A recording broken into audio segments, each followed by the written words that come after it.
Cinema സെറ്റുകളിൽ മുൻനിര താരങ്ങൾ അനുഭവിച്ചതിനേക്കാൾ ക്രൂരമായ ദുരനുഭവങ്ങളാണ് ജൂനിയർ ആർട്ടിസ്റ്റുകൾക്ക് നേരിടേണ്ടി വന്നത് എന്നാണ് ഹേമ കമ്മിറ്റി റിപ്പോർട്ടിലെ കണ്ടെത്തൽ. സിനിമാ മേഖല ഏറ്റവും മനുഷ്യത്വരഹിതമായി പെരുമാറുന്നതും ജൂനിയർ ആർട്ടിസ്റ്റുകളോടാണ്. പെൺകുട്ടികളായ ആർട്ടിസ്റ്റുകൾക്ക് ലൈംഗിക ചൂഷണം നേരിടേണ്ടി വരുന്നുണ്ടെന്നും റിപ്പോർട്ടിൽ പരാമർശമുണ്ട്. ജൂനിയർ ആർട്ടിസ്റ്റുകളെ കുറിച്ച് ഹേമ കമ്മിറ്റി റിപ്പോർട്ടിലുള്ള പല പരാമർശങ്ങളും ഞെട്ടിക്കുന്നതാണ്. കടുത്ത മനുഷ്യാവകാശ ലംഘനങ്ങളുടെ തറവാടാണ് മലയാള സിനിമയെന്ന് റിപ്പോർട്ടിലെ ജൂനിയർ ആർട്ടിസ്റ്റുകളുടെ ഭാഗം പരാമർശിക്കുന്ന 153 പേജ് മുതൽ പറയുന്നുണ്ട്. അമ്മയെന്ന താരസംഘടന ജൂനിയർ ആർട്ടിസ്റ്റുകളെ അഭിനേതാക്കളായി പോലും പരിഗണിക്കാറില്ല.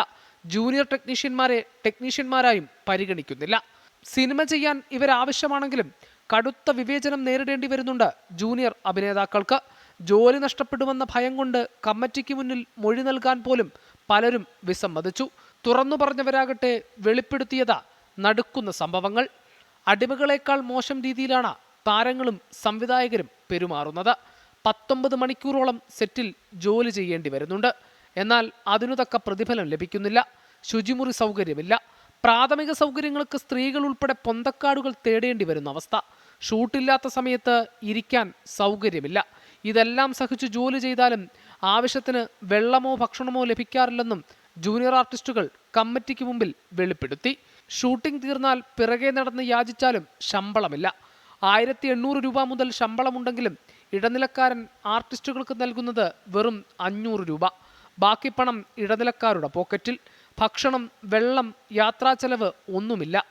അതുകൊണ്ട് തന്നെ ജോലി ചെയ്ത് തിരിച്ചു പോകുമ്പോൾ പലരുടെയും കീശ കാലി.